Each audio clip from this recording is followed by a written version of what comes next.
আজকের ভিডিওটা শুরু করতে চাই আমি একটা প্রশ্ন দিয়ে, যেখানে প্রশ্নের উত্তরদাতা হবেন আপনি। তো প্রশ্নটা কিরকম, এইখানে আমার দুইটা পেজ ওপেন করা আছে, একটা হচ্ছে আমার নিজের বানানো একটা HTML ফাইল এবং আরেকটা হচ্ছে সোনার। এখানে যদি আমি রেন্ডার আর টোস্টে ক্লিক করে, এখানে দেখতে পাচ্ছেন একটা টোস্ট মেসেজ শো করতেছে, যেটা একটা কাস্টম টোস্ট মেসেজ। আমরা যদি সেম একটা টোস্ট মেসেজ শো করাইতে চাই, জাভাস্ক্রিপ্টও আমাদের এরকম একটা জিনিস দেয় যার নাম অ্যালার্ট, অ্যান্ড আমরা এখানে যদি এটা ইউজ করি ওইটা দেখতে এরকম।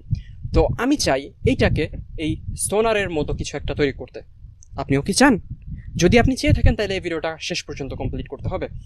ওকে, সো এখানে একটা বাটন আছে, আমি চাচ্ছি এই বাটনে ক্লিক করলে এরকম কিছু একটা বানাবো, কিন্তু আমরা এটা নিজেরা তৈরি করব HTML, CSS এবং জাভাস্ক্রিপ্ট ব্যবহার করে। ওকে, তো আমাদের জাভাস্ক্রিপ্ট দরকার এই কারণে যে আমরা যখন এখানে ক্লিক করব তখন ক্লিকটা যে করছি এটা ট্রিগার করার জন্য, কারণ আমরা জানি HTML দিয়ে শুধুমাত্র স্ট্যাটিক ওয়েবসাইট বানানো সম্ভব। আচ্ছা, তো সর্বপ্রথম আমরা শুরু করবো হচ্ছে HTML দিয়েই, কারণ আমরা এখানে একটা বাটন প্রয়োজন, যেটা আমরা নিয়ে রাখছি। এখানে যে দেখতে পাচ্ছেন একটা বাটন নিচ্ছি, ক্লিক মি, অ্যান্ড এখানে একটা ফাংশন আছে যেটার নাম দিয়েছি শো। ওইটার ভিতরে আমরা জাভাস্ক্রিপ্টের অ্যালার্ট নামে যে ফাংশনটা, যেটা জাভাস্ক্রিপ্ট আমাদেরকে দেয় ইউজ করার জন্য, সেটা ব্যবহার করছি। আচ্ছা, তো এখানে যে জিনিসটা করতে হবে সর্বপ্রথম আমাদের হচ্ছে একটা এই ফাংশনের ভিতরেই কিছু জিনিস করতে হবে। আচ্ছা, আমি যদি এখানে ক্লিক করি, আমি যেহেতু এটার সঙ্গে কম্পেয়ার করতেছি, আমি এটাকে ডেভ টুলে ওপেন করে নিলাম। অ্যান্ড অ্যাট ফার্স্ট আমি যদি এখানে ক্লিক করি, অ্যান্ড এখানে এটাকে টোস্ট আসেই নেই মেবি, এই যে নিচে দেখতে পাচ্ছি অনেকগুলো টোস্ট আসে, এগুলো দেখতে পাচ্ছি এগুলোকে একটা ডিভ বা HTML কন্টেইনার। তো এখানে যে জিনিসটা ঘটতেছে সেটা হচ্ছে আমি যখন ক্লিক করতেছি একটা কাস্টম HTML ডিজাইন বা একটা কম্পোনেন্ট এখানে তৈরি হয়ে যাচ্ছে। আচ্ছা, তো আমরা যে জিনিসটা করবো, আমরা এইখানে যখন ক্লিক করলাম তখন এই ফাংশনের ভিতরে আমরা ডাইনামিক্যালি একটা কম্পোনেন্ট তৈরি করব বা একটা ডিভ তৈরি করব। আচ্ছা, তো এই ডিভটার আমরা একটা ভেরিয়েবল নিব, যে ভেরিয়েবলের নাম দেবো হচ্ছে অ্যালার্ট। সো একটা কনস্ট্যান্ট ভেরিয়েবল নিলাম যেটার নাম দিচ্ছি হচ্ছে অ্যালার্ট, এবং এটার ভিতরে আমরা ডকুমেন্ট ডট ক্রিয়েট এলিমেন্ট, এটার ভিতরে আমরা একটা ডিভ তৈরি করে ফেললাম। আচ্ছা, এই ডিভটা তৈরি করা হয়ে গেছে। এখন আমরা এটার ভিতরে একটা ক্লাস লিখবো, সেটা হচ্ছে অ্যালার্ট ডট ক্লাস লিস্ট, বা ক্লাস নেমও আমরা দিতে পারি, ক্লাস নেম ইজ ইকুয়াল, এখানে আমরা ক্লাস দিব। আচ্ছা, এখানে যদি আমরা একটা ক্লাস দেই, এই ক্লাসটা হবে অনেকটা এরকম। সাপোজ আমরা যখন এই কোডটা লিখলাম বা এই কোডটা যখন এক্সিকিউট হবে তখন এরকম একটা তখন এরকম একটা ডিভ তৈরি হবে। ওকে, আমি একটু স্পেস নেই যাতে হচ্ছে বোঝার সুবিধা হয়। এরকম একটা ডিভ তৈরি হবে যখন আমি এখানে ক্লাস নেম ইজ ইকুয়াল, আমি যদি বলি এখানে যে class name is equal alert, আমি যদি এরকম কিছু বলি তার মানে হচ্ছে এখানে একটা ক্লাস নেম যাচ্ছে, যেটা হচ্ছে যার নাম হচ্ছে অ্যালার্ট। আশা করি বুঝতে পারছেন। আচ্ছা, তো এটার নাম দিচ্ছি আমরা, এই ক্লাস নেমটার নাম দিচ্ছি হচ্ছে অ্যালার্ট বক্স। ওকে, এরপরে আমরা এই ক্লাস নেমের ভিতরে আমরা একটা কিছু একটা করবো, যেরকম আমরা একটা বক্স নিলাম, বা আমরা যদি এখানে করি এটার ভিতরে, কিন্তু এটা হচ্ছে এই ডিভটা হচ্ছে এই ক্লাস নেমটা, এবং এটার ভিতরে আমরা একটা টাইটেল দেখতে পাচ্ছি, একটা ডিসক্রিপশন দেখতে পাচ্ছি, এরকম কিছু একটা। তো আমরা এটার ভিতরে মানে এই ডিভের ভিতরে কিছু একটা লিখবো। তো আমরা যদি এটা ডাইনামিক্যালি করতে চাই তাহলে আমাদের এখানে ইনার HTML ব্যবহার করতে হবে।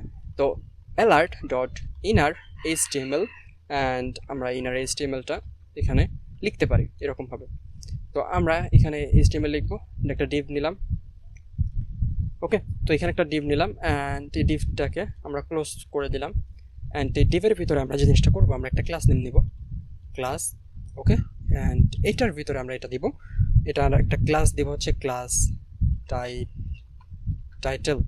আচ্ছা, ক্লাস টাইটেল, অ্যান্ড এখানে আমরা যে টাইটেলটা আছে, যেটা আমরা দেখাইলাম মাত্র, যেমন এখানে ক্লিক করলে এই যে সোনারটা টাইটেল, তো এরকম একটা টাইটেল দিব আমরা এখানে।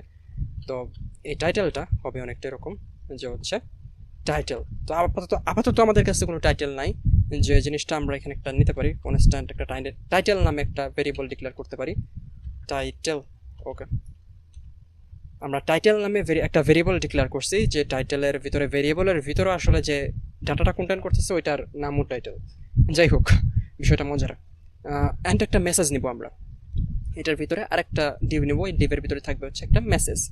আচ্ছা, তো আমরা এখানে চাইলে প্যারাগ্রাফ ট্যাগ ইউজ করতে পারি, কিন্তু আচ্ছা প্যারাগ্রাফ ইউজ করি। এটা হচ্ছে প্যারাগ্রাফ ট্যাগ, কারণ আমরা যেহেতু এটা হচ্ছে প্রপারলি র টেক্সট ব্যবহার করতেছি, তো সমস্যা নেই, আমরা প্যারাগ্রাফ ট্যাগ ইউজ করলাম। তো এটা হচ্ছে ক্লাস টাইটেল একটা দিলাম, আর একটা দিতে পারি আমরা ক্লাস মেসেজ। ওকে, মেসেজ। আচ্ছা, এটা ক্লাস দেওয়ার থেকে আমার মনে হয় যে অ্যালার্ট দিলে ভালো হবে, অ্যালার্ট এবং অ্যালার্ট। ওকে, তো আমরা এখন যে এই যে অ্যালার্ট নামে যে ডিভটা তৈরি করলাম, এটা আসলে তৈরি হয়েছে, কিন্তু এটা এই বডির ভিতরে অ্যাড করতে হবে, বা এই যে ক্লাস নেম অ্যালার্টটা আছে এই অ্যালার্টের ভিতরে হচ্ছে এটা অ্যালার্ট তো আমি এটা কল্পনা করতেছি, মানে এরকম কিছু একটা তৈরি হয়েছে, তো এটা বডির ভিতরে অ্যাড করতে হবে। তো এটা বডির ভিতরে অ্যাড করার জন্য এখানে আমরা যে জিনিসটা লিখবো সেটা হচ্ছে ডকুমেন্ট ডট অ্যাপেন্ড চিলড্রেন, এটার ভিতরে আমরা বলবো অ্যালার্ট। আচ্ছা, এটা অ্যাড হয়ে গেল। এটা অ্যাড হওয়ার পরে আমরা এখানে যে জিনিসটা করব, আচ্ছা আপাতত এতটুকু ভিজুয়ালাইজেশন করে যাই, এটা এরকম কিছু হচ্ছে, ঠিক আছে। তো আমি যদি এখন ক্লিক করি, এখানে দেখতে পাচ্ছেন একটা টোস্ট অ্যালার্ট শো করতেছে, বিকজ আমি এটা রিফ্রেশ করি নাই, রিফ্রেশ করলাম অ্যান্ড এটা আমি দেখতে পাচ্ছি না কেন, এটা তো দেখা যাওয়ার কথা। ওকে, আমি ডকুমেন্টের ভিতরে অ্যাড করতেছি, কারণ এটা হচ্ছে ডকুমেন্ট বডির ভিতরে অ্যাড হবে না। একটা রিফ্রেশ করলাম, দেখতে পাচ্ছি এখানে টাইটেল, এই টাইটেলটা আসতেছে এইখান থেকে, অ্যান্ড এখানে দুইবার টাইটেলটা ব্যবহার করা হয়েছে। তো আমরা এখন চাচ্ছি যে জিনিসটা সেটা হচ্ছে এই যে টাইটেলটা, এটা আসলো ঠিক আছে, এটা অটোমেটিক্যালি চলে যাবে, মানে একটা নির্দিষ্ট সময়ের পর এটা হাইড হয়ে যাবে, মানে অটো ক্লোজ যেটা আসলে বলে, এই সেম জিনিসটা আসলে এই সোনারের ক্ষেত্রে হয়। আমরা যদি ক্লিক করি, এটা একটা নির্দিষ্ট সময় পর চলে যাবে, এটা হয়তো 3 সেকেন্ড 4 সেকেন্ড পর অটোমেটিকলি ইনভিজিবল হয়ে যাবে। তো আমরা এখানে এটা করার জন্য যে জিনিসটা ব্যবহার করতে পারি সেটা হচ্ছে এখানে আছে সেট টাইম আউট। তো এখানে একটা টাইম আউট নামে একটা জিনিস আছে, তো আমরা এটা দেবো হচ্ছে 2500, যার মানে হচ্ছে 2500 মিলি সেকেন্ড বা 2.5 মিলি সেকেন্ড। অ্যান্ড আমরা এখান থেকে এই অ্যালার্ট নামে যেটা আছে এটাকে রিমুভ করে দিব এখান থেকে। তো এখন আমি আশা করতে পারি এটা 2 সেকেন্ড পর অটোমেটিকলি রিমুভ হবে। এই যে রিমুভ হয়ে গেল। আচ্ছা, তো আমরা এখন একটা ডিজাইন করে ফেলি বা একটু সিএসএস এর দিক যাই। তো আমরা সিএসএস লেখার জন্য এখানে একটা স্ক্রিপ্ট ট্যাগ নিব, স্ক্রিপ্ট অ্যান্ড ওকে, আমি এখানে এখন সিএসএস লেখা শুরু করি। সর্বপ্রথম আমি একটা বাটনের ডিজাইন দিব, ঠিক আছে। আচ্ছা, এখানে এটা হোয়াইট আমার ভালো লাগতেছে না, আমি আগে বডি দিয়েই শুরু করি। আমি স্ক্রিপ্ট নিলাম কেন আল্লাহ, এটা হবে হচ্ছে স্টাইল ওকে। সো এখানে আমরা সর্বপ্রথম বডি দিয়ে আমাদের খেলা শুরু করলাম। আচ্ছা, যেহেতু খেলা শুরু করতেছি, সর্বপ্রথম আমরা এর গায়ের রং মানে ব্যাকগ্রাউন্ডটা পরিবর্তন করব, অ্যান্ড ব্যাকগ্রাউন্ডটা আমরা দিব হচ্ছে আমার হেক্স কোড মনে আছে, তো আমি হেক্স কোড অনুযায়ী দিচ্ছি এটা। ওকে, এরকম কিছু একটা আমি যদি রিফ্রেশ করি, এরকম ব্যাকগ্রাউন্ডটা পরিবর্তন হয়ে গেছে। এরপর আমি ফন্টটাকে একটু পরিবর্তন করব, ফন্ট ফ্যামিলি এটা হচ্ছে এরিয়াল। আচ্ছা, এরপরে আমি যে জিনিসটা করবো সেটা হচ্ছে টেক্সটের কালারটা সেট করে দিব, এটা হচ্ছে হোয়াইট। আচ্ছা, এরপরে আমি যে জিনিসটা করবো সেটা হচ্ছে ফ্লেক্সড ডাইরেকশন দিব, এটা হচ্ছে কোলাম, অ্যান্ড অ্যালাইন আইটেম দিব হচ্ছে সেন্টার, জাস্টিফাই কন্টেন্টও দিব আমরা সেন্টার, অ্যান্ড ডিসপ্লে তো অফকোর্স অফ ফ্লেক্স। ওকে, এখানে আমরা একটা মিনিমাম হাইট দিয়ে দেবো 100 VH মানে পুরো স্ক্রিনটা, অ্যান্ড আমরা মার্জিন করে দেব 0। আচ্ছা, তো এখন যদি আমরা দেখি এটা সেন্টারে চলে আসছে, মানে বাটনটা একদম মধ্যখানে চলে আসছে। তো এখন আমরা এই বাটনটাকে ডিজাইন করব। তো সর্বপ্রথম এই বাটনটাকে নিলাম, বাটনের কোনো কাস্টম ক্লাস নেম নাই, আপনার ক্ষেত্রে থাকতে পারে, কারণ আমার এখানে যেহেতু একটাই বাটন, তো আমি এখানে ডাইরেক্টলি বাটনের ডিজাইন করতে পারি, আপনার ক্ষেত্রে অবশ্যই এটা হবে না। তো আমি বাটনের একটা ব্যাকগ্রাউন্ড দেবো, সর্বপ্রথম বাটনের একটা ব্যাকগ্রাউন্ড দিচ্ছি 3B82F6। আচ্ছা, এরপরে আমি বাটনের একটা কালার বা টেক্সট কালার আমি দিয়ে দিতে পারি, সেটা হচ্ছে হোয়াইট। এরপরে আমি বর্ডার বলে দেবো, কোনো বর্ডারের প্রয়োজন নাই, নন। এরপরে বলবো হচ্ছে একটা প্যাডিং দাও, সে প্যাডিংটা কীরকম হবে, 10 পিক্সেল অ্যান্ড 18 পিক্সেল। আচ্ছা, এরপরে একটা বর্ডার রেডিয়াস দিব, সেটা হচ্ছে 6 পিক্সেল। এরপরে আমি ফন্ট সাইজ দিব, সেটা হচ্ছে 16 পিক্সেল। এরপরে আমি একটা কার্সরের দিব, সেটা হচ্ছে পয়েন্টার। আচ্ছা, আমি একটা রিফ্রেশ করলাম, তাহলে এরকম কিছু একটা আসলো, মানে ব্যাকগ্রাউন্ডটা পরিবর্তন হয়েছে, ফন্ট তো পরিবর্তন করছি আগেই, কালার টেক্সট কালার দিচ্ছি হোয়াইট। তো এখন ক্লিক করলে এরকম কিছু একটা আসছে, যেটা 2 সেকেন্ড পর অটোমেটিকলি গন হয়ে যাচ্ছে। আচ্ছা, এখন আমরা যে বক্সের যে একটা ক্লাস নেম দিলাম না, এই যে অ্যালার্ট বক্স, এটার ডিজাইন করি আমরা। ওকে, এইটার একটা ক্লাস নেম দিলাম আমরা এখানে, অ্যান্ড এই ক্লাস নেমটা সর্বপ্রথম আমরা এটার পজিশন নিয়ে খেলবো, কারণ আমরা চাই না যে এটা আসলে এই বাটনের নিচে আসুক, আমরা চাই এটা এই সাইডে, মানে এই যে টপ রাইট সাইডে আসুক। তো এটার জন্য আমাদের পজিশনটা দিতে হবে হচ্ছে ফিক্সড। আচ্ছা, পজিশন ফিক্সড, দেন আমরা বলবো রাইট সাইড থেকে তুমি 10 পিক্সেল নাও, টপ থেকে তুমি নাও হচ্ছে 10 পিক্সেল। এটা আপনি আপনার ইচ্ছা মতো আপডেট করবেন, আমি আসলে কনসেপ্টটা বোঝাতে যাচ্ছি। আচ্ছা, এখন একটা ব্যাকগ্রাউন্ড কালার দিব আমরা, সেটা 1A293B। ওকে, দেন একটা কালার দিব আমরা, সেটা হচ্ছে FFF মানে হোয়াইট। দেন একটা প্যাডিং দিব আমরা, যেরকম হতে পারে হচ্ছে 20 পিক্সেল বা 24 পিক্সেল। এরপরে আমরা বর্ডার রেডিয়াস দিব কিছুটা, বর্ডার রেডিয়াস দিতে পারি 10 পিক্সেল, মানে একটু রাউন্ডেড শেপ হবে। এরপরে বক্স শ্যাডো দিব আমরা, বক্স শ্যাডো দিব হচ্ছে 0/0 পিক্সেল অ্যান্ড 30 পিক্সেল। আমরা 0 দিলাম কেন, এটা 8, কারণ 0 দিলে তো এখানে আমরা ডাইরেক্ট 0 দিতে পারি, এখানে পিক্সেল দেওয়ার তো কোনো দরকার নেই। অ্যান্ড আমরা এখানে একটা মানে কালার দিতে পারি বক্স শ্যাডোর জন্য, তো আমরা এখানে RGBA ব্যবহার করি, RGBA 0 দেন 0 দেন 0 অ্যান্ড এখানে আলফা দেবো হচ্ছে আমরা 0.4। ওকে, তো এরপরে আমরা যে জিনিসটা দিব সেটা হচ্ছে টেক্সট অ্যালাইনমেন্ট, অ্যান্ড এটা আমরা দিব সেন্টার। দেন এরপরে জেড ইন্ডেক্স দিব 999। এরপরে আমরা দিতে পারি হচ্ছে অপাসিটি, এটা বাই ডিফল্ট থাকবে 0। এরপরে আমরা দিব হচ্ছে ট্রান্সফর্ম না, এটা হবে ট্রানজেকশন, এটা দিব হচ্ছে আমরা অল 0.3। দেন সেকেন্ড এইজ হবে, দেন একটা ম্যাক্সিমাম উইথ দিব আমরা, সেটা দিতে পারি 320 পিক্সেল। ওকে, তো এখন যদি আমি এটা ক্লিক করি এটা আসতেছে না, কারণ এটা অপাসিটি একদম 0 করে দেওয়া। আচ্ছা, তো আমরা যেটা চাচ্ছি আসলে যখন ক্লিক করা হবে তখন আরেকটা ক্লাস নেম আমরা সেট করে দেবো। আচ্ছা, এটা কীরকম, এটা আমরা যদি একটু জাভাস্ক্রিপ্টের ভিতরে আসি, এটা অনেকটা এরকম হবে যে যখন এটা ক্লিক করা হলো তখন একটা ট্রানজেকশন হবে, মানে বাহির থেকে ভিতরে আসলো, মানে করেন আমার মাউসটা বাহিরে আস্তে করে ভিতরে আসলো। তো এটার জন্য আমরা আবার টাইম আউটটা ইউজ করতে পারি। তো এটা যখন এখানে অ্যাপেন্ড হয়েছে, অ্যাপেন্ড হওয়ার ঠিক পরে আমরা এখানে একটা অ্যানিমেশন করব, যেটা আমরা বলতে পারি অ্যানিমেট ইন, ওকে, এরকম কিছু একটা বলতে পারি। এবং এখানে একটা টাইম আউট দিতে পারি আমরা, এই টাইম আউটের এখানে টাইম দিতে পারি 50 মিলি সেকেন্ড, এটা অনেক ফার্স্ট হবে। অ্যান্ড অ্যালার্টের ভিতরে এখানে আমরা বলবো যে class list dot add, and এটার ভিতরে আমরা এই শো নামে একটা কিছু দিয়ে দিলাম। এর মানে এই যে শো নামে যে ক্লাস লিস্টটা, এটা এখন এই অ্যালার্টের পরে একটা সাব ক্লাস লিস্ট হিসেবে থাকবে। আচ্ছা, তো এখন আমি এখানে দিতে পারি অ্যালার্ট বক্স ডট শো, এটার ভিতরে আমি আবার CSS কোড লিখতে পারি। আচ্ছা, এটা লিখে ফেলি। তো অ্যালার্ট বক্স ডট শো এর ভিতরে আমরা অপাসিটিটাকে হাই করবো, রাইট? কারণ অপাসিটি তো বাই ডিফল্ট এটা 0 হয়ে আছে, তো আমরা চাচ্ছি অপাসিটি হবে হচ্ছে 1, অপাসিটি 1 হয়ে গেল।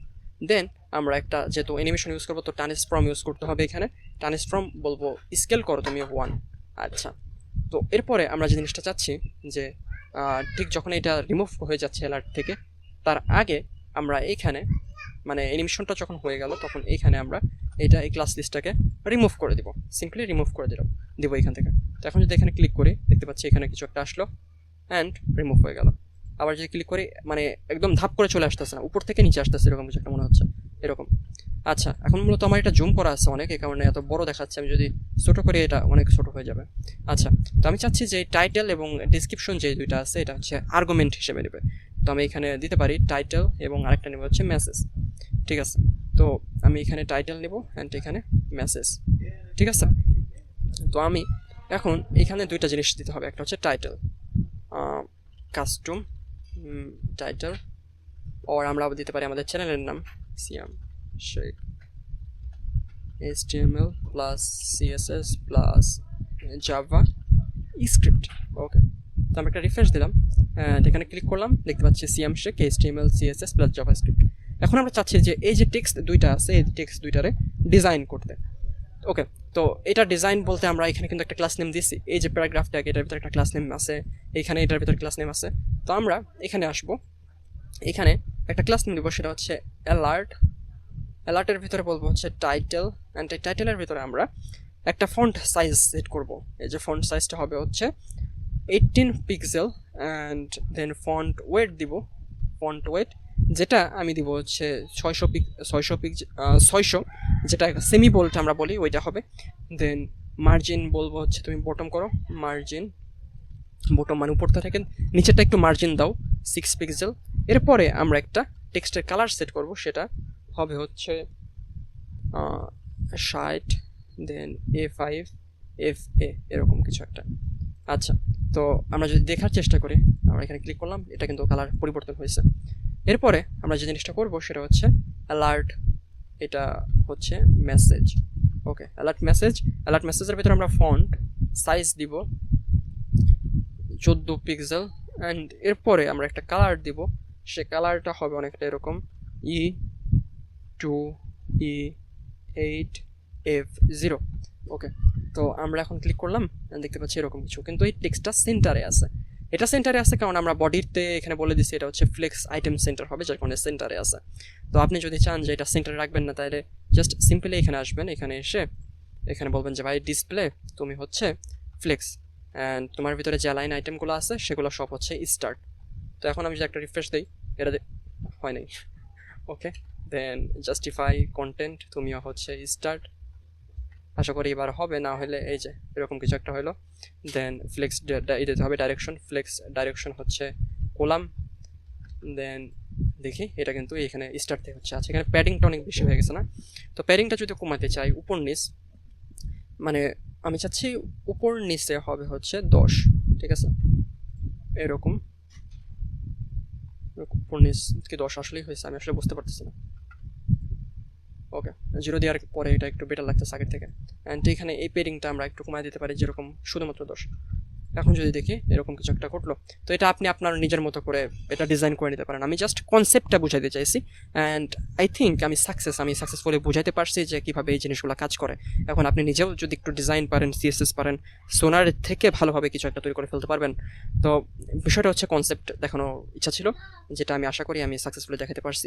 তো যদি ভিডিওটা ভালো লেগে থাকে, আশা করি ভিডিওতে লাইক, চ্যানেলে সাবস্ক্রাইব এবং কমেন্টে আপনার মতামত, এবং ডিসকর্ডে তো জয়েন আসছেই, সব কিছুই করবেন। ধন্যবাদ।